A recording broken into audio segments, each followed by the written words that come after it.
If you're getting ghosted by recruiters, this video is for you. I'm going to share 10 candidate behaviors that, from a recruiter's perspective, might be the reasons why you're getting ignored and or rejected. So why am I doing this? Because recruiters can make or break your job search, and while I know it's not always easy, I want to help you stay on their good side. At the end, I'm also going to share something that a lot of people think recruiters hate, but they really don't, so stay tuned for that. If you're new here, my name is Sarah Camillo, and I'm a certified career coach and certified resume writer with over 15 years of recruiting experience. So basically, I'm going to be sharing recruiter pet peeves, or maybe just things that you might be doing that you unknowingly are driving them crazy and causing you to get ghosted. Pet peeve number one, when your LinkedIn profile does not align with your resume.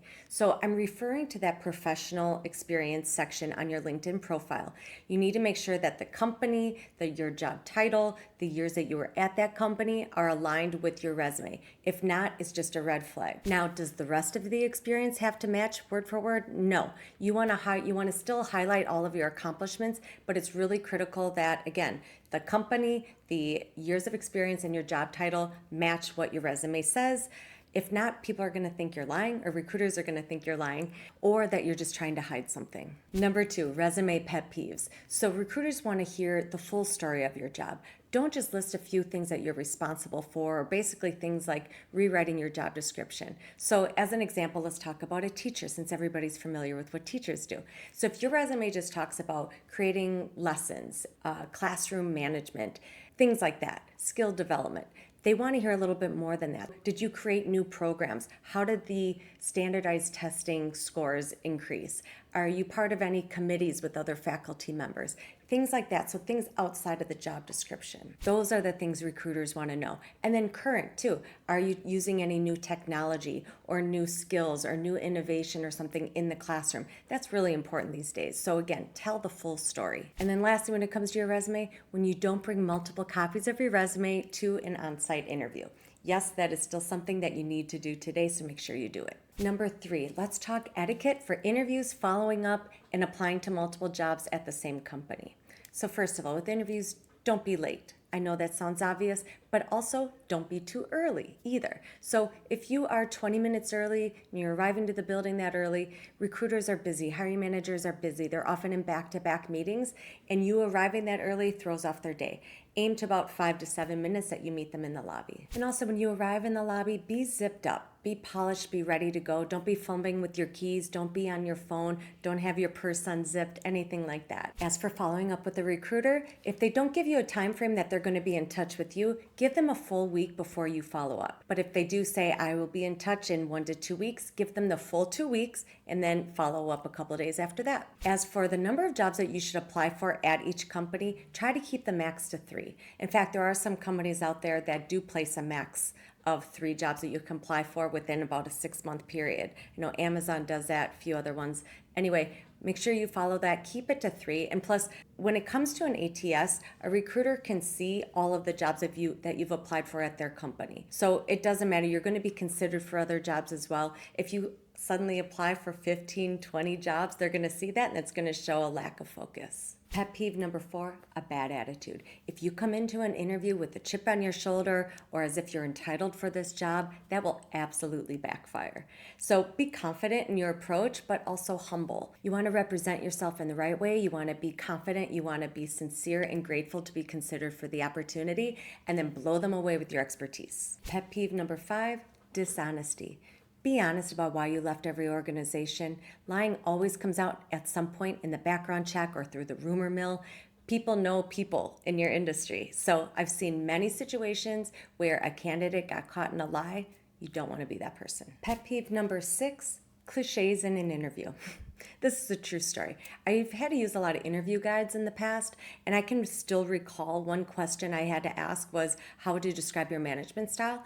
And the number of people who thought they were like slick and be like, I lead by example.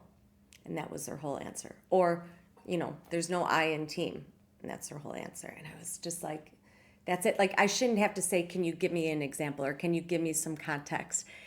As a candidate, if you want to share a cliche or something like that, okay, fine. But then back it up with some story, back it up with some context. None of those answers tell the interviewer anything. And interviewers want to hear specific examples and stories. So if you decide you want to say something like, I don't micromanage, then provide some examples of how you don't micromanage and how you've built trust in your team to work on their own and you don't have to be there and control their every move. I hope that makes sense. Pet peeve number 7, that you may even get ghosted before even having a conversation with the recruiter, and that is by sending generic messages to recruiters. So especially on LinkedIn, I remember being a recruiter and I used to get a lot of random messages where somebody would just attach their resume and ask me, is there anything that my background fits at your company?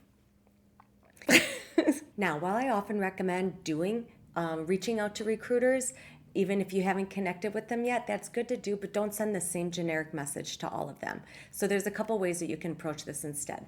Apply to the job first, then reach out to the recruiter saying that you applied to X job, list the title and the job number too, and then share 2 to 3 short bullets as to why you're interested and why you're a fit for that job. So that's one way. The second way is to initiate a conversation to build a relationship in time. You can say something like, I see that you recruit for marketing positions at your company. I'm looking to make a move within the next 6 to 12 months and your company is high on my list.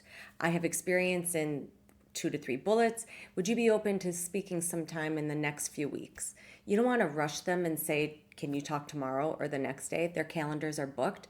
But this is another way to just kind of build a relationship and over time. And then there's no urgency for them to reply right away. You can even end your note with something like, if I don't hear from you in the next week or two, I'm going to check in with you again the next week and hopefully we can find some time to get on your calendar. So ideally you get to talk with them and then make sure at the end of that conversation, make sure you set up another time or another time frame that you'd like to continue the conversation and set up that time right away to talk again. And then to make it even more special, you can, if you're local and the first 2 conversations go well, go ahead and set up a time to meet for lunch or coffee, something like that. If you aren't local, send them an e-gift card to Starbucks, $5, something like that, just to show your appreciation, and they're definitely going to remember you. Number 8, withholding that you're in the offer stage with another company. So while it's already assumed that you're interviewing at other places if you're interviewing with this company, yet out of courtesy, just let them know, hey, I just received an offer from another organization.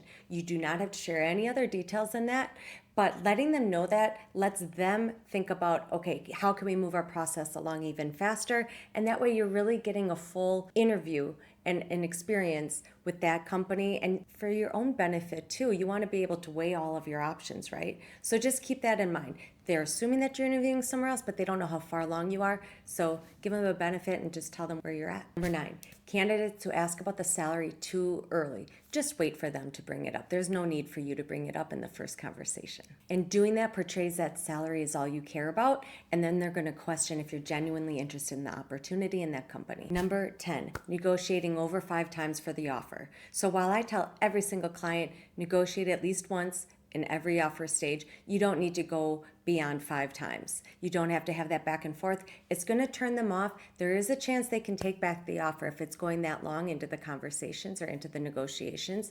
So be careful of that. And overall, you want to respect them and be appreciative of the offer. If you want some guidance on how to negotiate the best job offer package, watch this video here, and that will walk you through step-by-step how to generate the best job offer for your next job. All right, that was all 10 pet peeves. Now I'm going to share something that a lot of job seekers think recruiters hate, but they really don't. And that is, again, the negotiation. Always negotiate the offer at least once. They're expecting you to do it, so don't leave money on the table. Okay, that is it. If that was helpful, please like and subscribe if you haven't already. Comment below with any other topics that you would like for me to touch on in the future, and sign up for a free strategy call if needed at this time. I'll see you in the next one.